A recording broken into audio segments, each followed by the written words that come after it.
सो सीधे मुद्दे पे आते हैं कि ये पूरा कॉन्फ्रेंस जो है उसका मेन फोकस है कि प्लैनेट को सस्टेन करना है, प्लैनेट के लिए नहीं, हमारे लिए और बाकी जीवों के लिए भी। ओके, तो ये एक क्राइसिस रेस्पॉन्स एंड ट्रांजिशन, ये एक फ्रेमवर्क है।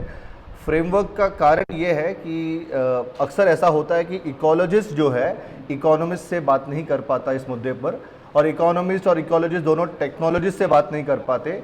और इसमें मैं एक फ्रेम और भी ऐड कर सकता हूँ कि स्पिरिचुअल धारा से भी जो आते हैं वो भी जो है बाकी तीनों से शायद बात नहीं कर पाए कि मुद्दा क्या है। तो कोशिश ये है कि ये एक इंटीग्रेटेड फ्रेमवर्क है, सेंस मेकिंग फ्रेमवर्क है। इसका मतलब हम इस मुद्दे के बारे में, ये एकदम कॉम्प्लेक्स इशू है, ये कोई सिंपल एथिकल इशू नहीं है, ये एग्जिस्टेंशियल रिस्क, एग्जिस्टेंशियल क्राइसिस है। इसका मतलब ये हमारी भविष्य और सभी के भविष्य पर एक प्रश्न चिन्ह है, सभी जीवों के भविष्य पर एक प्रश्न चिन्ह है। तो ये कोशिश ये है कि पहले तो हम जो है कम समय में सभी धाराओं से लोग जो है इस सिचुएशन को समझ पाए एक तरीके से, फिर बातचीत हो सकती है कि इसके बारे में जो है किया क्या जाए। अक्सर बात पहले पर अटक जाती है कि हर कोई अपनी धारा का अजम्पशन लेकर आता है और फिर उसी में फोकस हो जाता है। तो this is an effort to try to first present there are how many dimensions to this crisis. उसके बाद that is the crisis part, what is global crisis, मैं उसको डिफाइन करूंगा। उसके बाद हमारे पास रेस्पॉन्स में कितने सारे ऑप्शंस हैं, उसमें मेन स्ट्रीम ऑप्शंस क्या हैं और डिजायरेबल ऑप्शन क्या हो सकता है, और आखिरी है ट्रांजिशन, हम यहाँ से वहाँ का फासला कैसे तय कर पाएंगे। ओके, तो ये थोड़ी सी कॉम्प्लेक्स होलिस्टिक फ्रेमिंग है, तो थोड़ा फास्ट जाऊँगा और डाउट्स हैं तो हम बाद में इसको ले सकते हैं ब्रेक में। तो मैं प्रेजेंटेशन यहाँ से शुरू कर रहा हूँ। तो ये जो है ये ह्यूमैनिटी की फ्यूचर ट्रेजेक्ट्री को लेकर हमारे पास आज की तारीख में 4 ऑप्शंस हैं कि हम किस दिशा में जा सकते हैं। तो जो आप पहला वाला देख रहे हैं रेड लाइन है, वो टेक्नो एक्सप्लोजन की बात कर रहा है। मतलब हम यहाँ तक जैसे पहुँचे हम आगे भी वैसे ही बढ़ते जाएंगे। This is the techno X, मतलब कह रहे हैं कि हमारा विकास जो है इसी आधार पर आगे भी होगा। It's a exponential growth in the future, और टेक्नोलॉजी जो है वो ये सब संभव कर देगी, ये ऐसी मान्यता है। जो दूसरी धारा है वो टेक्नो स्टेबिलिटी की धारा है। वो ये कहती है कि हम जो है करंट लेवल ऑफ प्रॉस्पेरिटी जो है ग्लोबल लेवल पर मेंटेन कर सकते हैं टेक्नोलॉजी और मार्केट की मदद से फॉर एवर। ओके, तो वो फ्लैट लाइन दिख रहा है आपको कि हम इसको मेंटेन कर सकते हैं। तो ऑब्वियसली ये वेल्थ डिस्ट्रीब्यूशन की बात कर रहे हैं। रिच कंट्रीज जो उनसे थोड़ा कम कर लेंगे और बाकियों में बांट देंगे, ये ऐसी वाली धारणा है। करंट आज की तारीख में ग्लोबल कंसेंसस जो है वो कहीं ना कहीं between this red line and green line है कि हमारा जो फ्यूचर होगा, थैंक यू, इन दोनों में से किसी एक के बीच में होगा। और 2 ट्रेजेक्ट्रीज पॉसिबल है। वो एक है क्रिएटिव डिसेंट, मतलब जो है आप ये जो ट्रायंगल देख रहे हैं ना, ये बेसिकली हमारा वेल्थ का लेवल है, ग्लोबल जीडीपी या ग्लोबल प्रॉस्पेरिटी का इंडिकेटर है। तो थर्ड डायमेंशन है वो क्रिएटिव डिसेंट का है कि वो हम कह रहे हैं कि हमारा जो इकोलॉजिकल फुटप्रिंट है वो कम कर सकते हैं बड़ी तेज़ी से आने वाले 2 दशक के अंदर, और उसके बाद हम स्टेबल हो सकते हैं। और एक आखिरी पैरामीटर है वो सोसाइटल कोलैप्स का पैरामीटर है। वो ये पैरामीटर ये कहता है कि हम जो है समय से पहले कुछ नहीं करेंगे, ग्लोबल लेवल पर 800 करोड़ लोग मिलकर कुछ तय नहीं कर पाएंगे और अब्रप्ट अचानक से कोलैप्स होगा। सो मैं अपनी बात जो है ये 3rd and 4th ट्रेजेक्ट्री के बीच में रखने वाला हूँ। तो ग्लोबल क्राइसिस रिस्पॉन्स जो मेरी ऑर्गेनाइजेशन है, हमारा रिसर्च ये कहता है कि there is a good chance कि हम जो है इसके बीच में कहीं ना कहीं अपने आप को पाएंगे। तो बेस्ट केस सिनेरियो इसमें मैनेज्ड कोलैप्स है जो एनर्जी डिसेंट है, और वर्स्ट केस सिनेरियो जो है हम अनप्रिपेयर्ड बिना तैयारी के उस सिचुएशन में पहुंच जाएंगे। तो जब हम कोलैप्स कह रहे हैं, आप देखिए प्री इंडस्ट्रियल सोसाइटी का प्रॉस्पेरिटी लेवल और कोलैप्स, हम ये कह रहे हैं कि रातों रात जो है we descend to pre industrial situations. Okay, अब मैं बात ब्रीफली आगे बढ़ाता हूँ। तो क्राइसिस क्या है, ये एक तरीका है बात को समझाने का। ये elephant and the 6 blind man का एक फेमस पैरेबल है जो बेसिकली इन शॉर्ट ये कहता है कि हर कोई जो है हाथी को अपने हिसाब से डिस्क्राइब कर रहा है। अंधा है, 6 अंधे डिस्क्राइब कर रहे हैं लेकिन 6 जो डिस्क्रिप्शंस हैं वो मिलकर भी जो है एक हाथी को डिस्क्राइब नहीं करते। तो ग्लोबल क्राइसिस आज की तारीख में ऐसा एक फिनोमिनन है जिसको सब लोग अलग अलग, यहाँ पर आप देखिए पीक ऑयल और क्लाइमेट चेंज, ऐसे 50 तरीके से हम उसको डिफाइन कर रहे हैं अपने प्रेफरेंस के हिसाब से, अपनी डिसिप्लिन के हिसाब से, लेकिन पूरा एलिफेंट जो है वो इसमें से एक भी नहीं। Pandemic was a good opportunity जहाँ पर हमें मौका मिला कि हम जो है समझ सके कि ये बहुत बड़ा प्रॉब्लम है, कोई एक छोटा प्रॉब्लम नहीं है, और पूरा एलिफेंट जो है उसको मैं ग्लोबल क्राइसिस के नाम से यहाँ पर प्रेजेंट कर रहा हूँ। It's a combination of all of this, but it is sum total is much more than the individual. फिलहाल जो मेन स्ट्रीम कंसेंसस है आज की तारीख में, जो एनवायरमेंटलिज्म के नाम पर जो भी हो रहा है दुनिया की सरकारें या इवन यूनाइटेड नेशंस के लेवल पर, ये एक मैंने एक सिंपल डायग्राम बना के जो है ये बात सामने रखने की कोशिश की है कि एक्चुअली आज हो क्या रहा है। तो आप देखेंगे यहाँ पर जो है बीच में जो है रेक्टेंगल है वो हमारी ग्लोबल इकोनॉमी है, इंडस्ट्रियल सोसाइटी है। वो एक बड़े, अब उसको एक बड़े मशीन के रूप में इमेजिन करें। ये मशीन क्या करती है, ये नेचर को कमोडिटीज में कन्वर्ट करती है, प्रोडक्ट्स एंड कमोडिटीज में कन्वर्ट की। तो जब तक ये मशीन चलती रहेगी तब तक जो है nature ecosystems get converted into products. Okay, अब आप देखिए उसके राइट साइड में है प्लैनेट, और प्लैनेट की कुछ बाउंड्रीज है, वो जब क्रॉस होता है हम उसको प्रलय कह ले, हम एनवायरमेंटल ब्रेकडाउन कह ले, बायोस्फेरिक कोलैप्स कह ले। अब ये है फैक्ट। लेफ्ट साइड में आप देखिए कि वहां पर मैंने बनाया है ऊपर, ये पूरी इंडस्ट्रियल इकोनॉमी आज जो है फॉसिल फ्यूल से पावर्ड है, उसको एनर्जी देती है फॉसिल फ्यूल, मेजॉरिटी 85%। तो आज की एनवायरमेंटलिज्म ये कह रही है कि हमारी दिक्कत जो है ये इकोनॉमी नहीं है, ये इंडस्ट्रियल सिविलाइजेशन नहीं है, ये कोई जो है एनर्जी सोर्स है। तो आप एनर्जी सोर्स को जो है बदल कर रिन्यूएबल कर दीजिए, सोलर विंड कर दीजिए, या आप कोल्ड फ्यूजन कह दीजिए। तो आप सब लोग इस डायग्राम को देखिए और ये कहिए कि इससे कोई फर्क गिरता है क्या? एनर्जी सोर्स बदल जाने से क्या होगा? इकोनॉमी वही चलती रहेगी और प्लैनेट को जो नुकसान होना है वो तो होता ही रहेगा।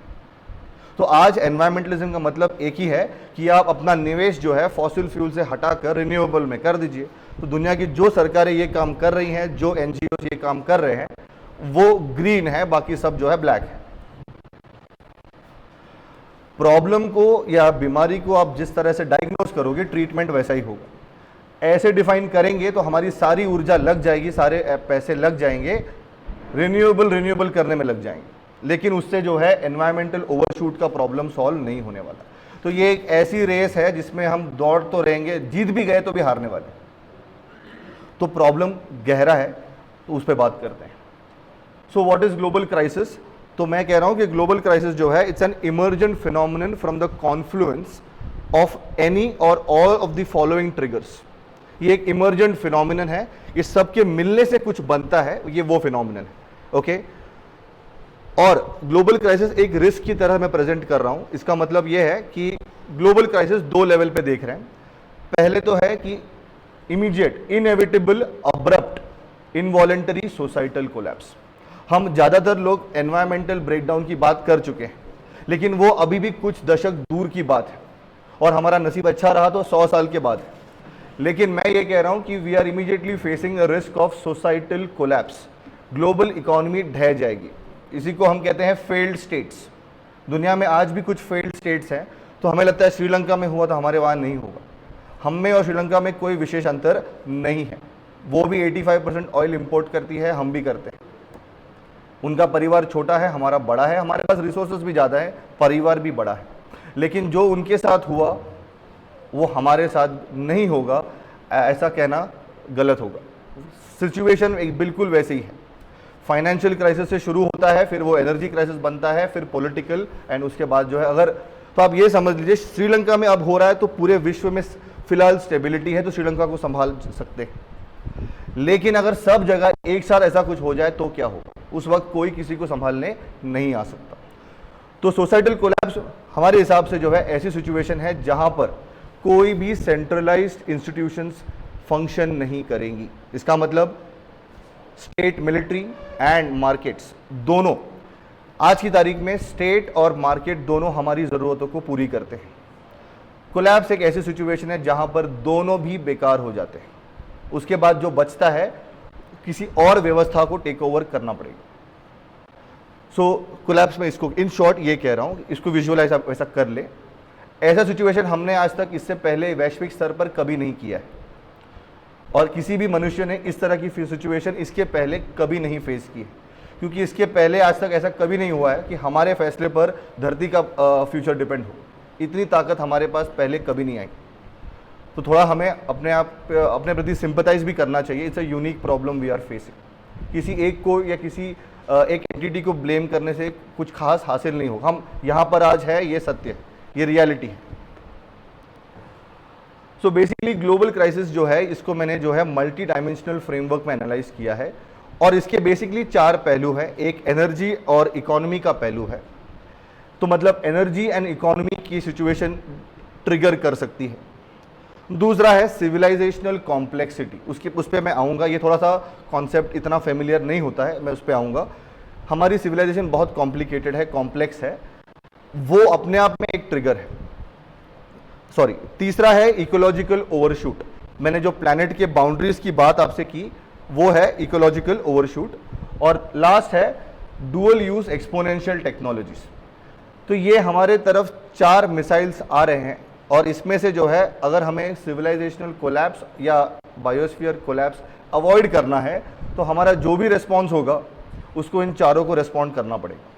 इसमें से अगर आप किसी एक को ही टैकल करते हैं और बाकी 3 को नहीं करते हैं, तो आप वहीं पहुंचेंगे। ओके, तो this is something like a litmus test for filtering out responses. So global crisis response की एक एफर्ट थी कि common man should be equipped with certain filters.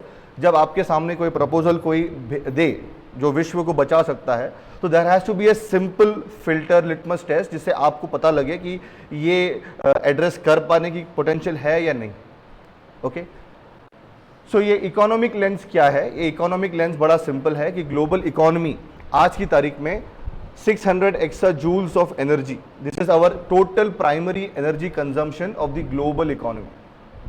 हम ये जो भी लाइफस्टाइल जी रहे हैं, ये उसका आधार एनर्जी है, और ये एनर्जी को फॉसिल फ्यूल है, इसको रिप्लेस नहीं किया जा सकता। कारण ये है क्योंकि इतना डेंस सोर्स ऑफ एनर्जी और कोई नहीं है।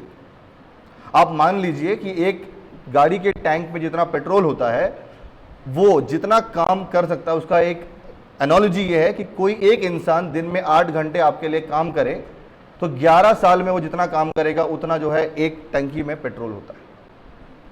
तो आज दुनिया की इकोनॉमी की जो चला रहा है, आप मान लीजिए 500 बिलियन, कितने 5,000 करोड़ लोग इनविजिबल एनर्जी स्लेव्स हमारे लिए काम कर रहे हैं। ऐसा सोचिए,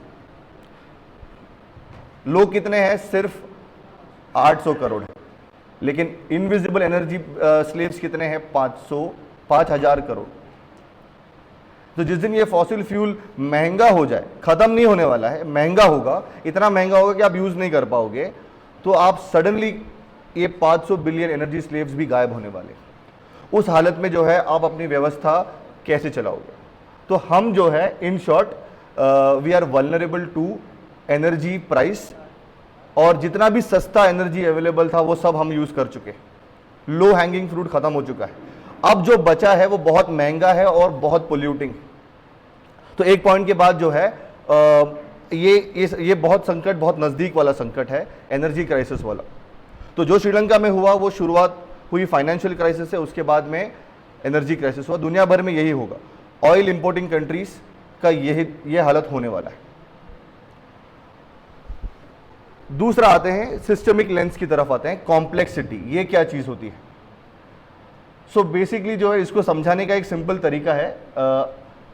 तो सिविलाइजेशंस, सभ्यताएं इसके पहले भी हुई हैं। तो सभ्यता क्या होती है? जब छोटे छोटे जो विलेजेस होते हैं, सिंपल ऑटोनोमस विलेजेस, जब ये कंबाइन हो जाते हैं, बड़े महानगर बन जाते हैं और महानगरों की जो है सभ्यताएं बनती हैं। तो कॉम्प्लेक्सिटी का मतलब है कि सिंपल से कोई सिंपल गांव जो है वो बड़ा महाशहर बन गया हो या बड़ी सभ्यता बन गई हो। कोलैप्स का मतलब इसका एग्जैक्टली उल्टा होता है। जब बड़े एम्पायर्स ब्रेक हो जाते हैं तो उसको हम कहते हैं कोलैप्स। तो कोलैप्स का मतलब ये नहीं कि लोग मर जाते हैं, कोलैप्स का सिंपल का मतलब ये होता है कि वो सारी चीज़ें जो बड़े शहरों में आज मिलती हैं वो मिलना बंद हो जाए, तो आप वहाँ रह नहीं सकते, सिंपल। तो ये सभ्यताओं के साथ में लगातार होते आया है। ये पिछले 4000 सालों में जो है इतनी सारी सभ्यताएं आई हैं सिविलाइजेशन में, और कोलैप्स भी हो गई हैं। तो 236 ईयर्स एक एवरेज लाइफ स्पैन है किसी भी सिविलाइजेशन का। आप रोमन सिविलाइजेशन ले लीजिए, इजिप्शियन ले लीजिए, सभी कोलैप्स होते, मतलब ये नॉर्मल है, कोलैप्स होना बहुत ही नॉर्मल है। जैसे बर्थ एंड डेथ कॉमन है, ये भी बड़ा कॉमन सा चीज़ है। फर्क इतना है कि इसके पहले जो है जो भी सिविलाइजेशंस कोलैप्स हुई थी वो अलग अलग जगहों पर हुई थी, एक का दूसरे पर कोई असर नहीं हो रहा था, लोग यहां से वहां जा सकते थे कोलैप्स के बाद। हमारी सिविलाइजेशन, ग्लोबल इंडस्ट्रियल सिविलाइजेशन, एक सिंगल होमोजेनियस एंटिटी, तो जब जाएंगे तो सब एक साथ जाएंगे। हम जो है हमारी बोगी सारी जो है एक दूसरे से बंधी हुई, ये यूनिक प्रॉब्लम है, इससे पहले ऐसी प्रॉब्लम कभी नहीं आई थी। सो दूसरों के साथ क्या होता है उससे हमें फर्क गिरने वाला है, और हमारे साथ जो होगा उससे उनको भी फर्क गिरेगा। जी 16 मिनट आपके हो गए। जी जी जी, ठीक है ठीक है। तो ये बेसिकली जो है इंडिकेटर्स हैं कॉम्प्लेक्सिटी की। ये सारी चीज़ें आज आपके समाज में है, तो ये है नॉर्मल कॉम्प्लेक्स सोसाइटी। जब ये चीज़ अपने आप बंद हो जाएंगी, इसको हम कहेंगे कोलैप्स। ये सारी सर्विसेज उपलब्ध नहीं रहेंगी, तो उसको हम कोलैप्स कहते हैं। ये एक फ्रेमवर्क है, इसको मैं अभी एक्सप्लेन नहीं कर सकता, बट ये समझ लीजिए कि दुनिया की पूरी जो इकोनॉमी है वो 6 कीस्टोन हब्स पर डिपेंडेंट है, और ये सारे कीस्टोन हब्स जो है किसी एक के गिरने पे सारे गिर जाती। तो मान लीजिए कहीं भी फाइनेंशियल मेल्टडाउन शुरू हो जाता है तो उसका इफेक्ट बाकी सारों पर होता है और वो पूरी इकोनॉमी को नीचे ले जाती है। ये एक मिरेकल ही है कि हमारी इकोनॉमी जो है इतनी स्मूथली दुनिया में चल रही है, ये एक मिरेकल है। आप इसको जो है एक आईसीयू वार्ड के पेशेंट और एक नॉर्मल वार्ड के पेशेंट से कंपेयर कर सकते हैं। तो ये हम जो है निरंतर आईसीयू वार्ड में जी रहे हैं, और हम ये सोचते हैं कि ऐसा रहा जा सकता है फॉर एवर, ये संभव नहीं है। तीसरा है इकोलॉजिकल ओवरशूट। हमें समझना है कि हमारी इकोनॉमी जो है सोसाइटी के अंदर एम्बेडेड है, डिपेंडेंट है, और पूरी सोसाइटी जो है एनवायरनमेंट पे डिपेंडेंट है। ओके, तो प्लैनेट के साथ में कुछ भी होता है तो सोसाइटी और इकोनॉमी उससे अनअफेक्टेड नहीं हो सकती, लेकिन हमारी सारी पॉलिसी जो है इसके विपरीत चल रही है। वो अज्यूम कर रही है कि एनवायरनमेंट फैक्टर ही नहीं है। ओके, ये वाला इंपॉर्टेंट है, ये वाला स्लाइड बहुत इंपॉर्टेंट है, इसको कहते हैं प्लैनेटरी बाउंड्रीज फ्रेमवर्क। तो दुनिया में इसमें देखिए आप टॉप राइट में क्लाइमेट चेंज लिखा हुआ है।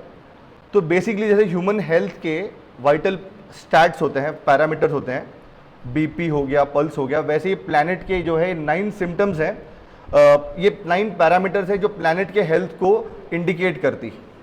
तो हमारी इकोनॉमी जब ऑपरेट करती है तो ये प्लैनेटरी बाउंड्रीज जो है ओवरशूट होते हैं। तो आप जो देख रहे हैं, जो इनर वाला सर्कल है ग्रीन वाला, वो है सेफ स्पेस।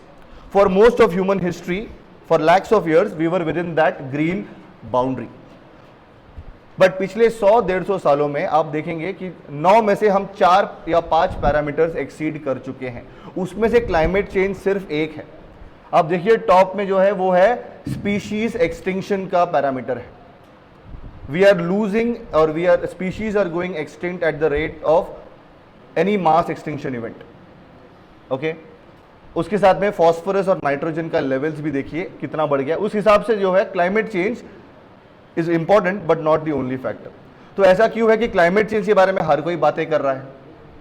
कारण यह है कि क्लाइमेट चेंज को आप कमोडिटाइज कर सकते हो, उसका जो है रेवेन्यू मॉडल बना सकते हो। डिफॉरेस्टेशन का आप क्या करोगे, सॉइल का आप क्या करोगे, फ्रेश वाटर का आप क्या करोगे? That is why we don't talk about it. But आप सिर्फ क्लाइमेट चेंज पे काम करो, बाकी पे ना करो, तो ये प्रॉब्लम सॉल्व नहीं होने वाला है।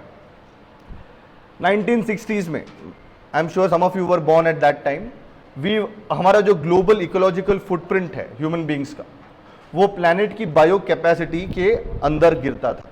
मतलब साल में जितना प्लैनेट प्रोड्यूस करती थी, हम उसी साल में उसको कंज्यूम करते थे। आज fast forward 60 years, we have overshoot planet's capacity by 60 to 70%। मतलब हम ओवरशूट करने नहीं वाले हैं, हम ओवरशूट में ही। इसको आप ऐसा समझ लीजिए, किसी को हार्ट अटैक आने से कई साल पहले ब्लॉकेजेस बनने शुरू होते हैं, वो ब्लॉकेजेस ओवरशूट है। हो सकता है 20 साल कुछ सिम्टम ही ना दे, लेकिन फिर अचानक से पहला स्ट्रोक होता है। ओवरशूट भी ऐसे ही काम करता है। इकोनॉमी बहुत जो है इकोलॉजी को अफेक्ट करती है, इकोलॉजी उसको एब्जॉर्ब करती है। इसमें 50 से 60 साल का एक लैग होता है, सिग्नलिंग लैग होता है। उसके बाद फिर इकोलॉजी भी जो है सिग्नल देना शुरू करती है, फिर इकोनॉमी जो है सस्टेन नहीं कर पाती। ओके, सो ये जो है इसके पहले 5 मास एक्सटिंक्शन इवेंट्स हो चुके हैं। अब हम छठे मास एक्सटिंक्शन में ऑलरेडी प्रवेश कर चुके हैं, ये कोई नई बात इसमें नहीं है। तो हम जो है एक जियोलॉजिकल फोर्स में 800 करोड़ लोग जो है मिलकर एक जियोलॉजिकल फोर्स के रूप में उभर चुके हैं। इसमें खुश होने वाली बात नहीं है, बिकॉज हमारा रोल जो था एज अ ट्रस्टी था of the planet, but this is what we have done collectively.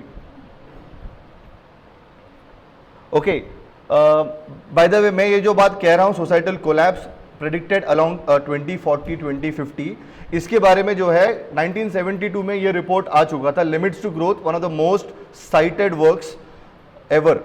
तो इन्होंने प्रेडिक्ट कर लिया था कि अगर हम इसी धारा पे आगे चलेंगे तो सिविलाइजेशन या कब कोलैप्स होना शुरू करेगी। तो उनका प्रेडिक्शन था 2040 2050 के बीच में जो है ये होना शुरू होगा।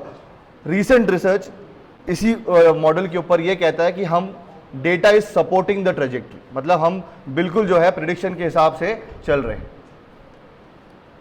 और आखिरी है, इस पे मैं डेप्थ में नहीं जाऊंगा, डुअल यूज टेक्नोलॉजीज, मतलब artificial intelligence, biotechnology and nano technology, ये सारे जो हैं इतने हाईटेक और इतने फास्ट डेवलपिंग टेक्नोलॉजीज हैं, समाज उसको कंट्रोल करे उससे कई गुना वो आगे है। और इनकी कैपेसिटी है कि वो यूनिलैटरली जो है ह्यूमन बींग्स के लिए या पूरे प्लैनेट के लिए खतरा बन जाए। ये हमारे कंट्रोल के बाहर, हमारी समझ के बाहर है, इतनी तेजी से ये बढ़ रहा है। तो ये चौथा डायमेंशन है। अब सस्टेनेबिलिटी क्या है, तो मैंने सस्टेनेबिलिटी का जो है एक पैरामीटर डिफाइन किया हुआ है।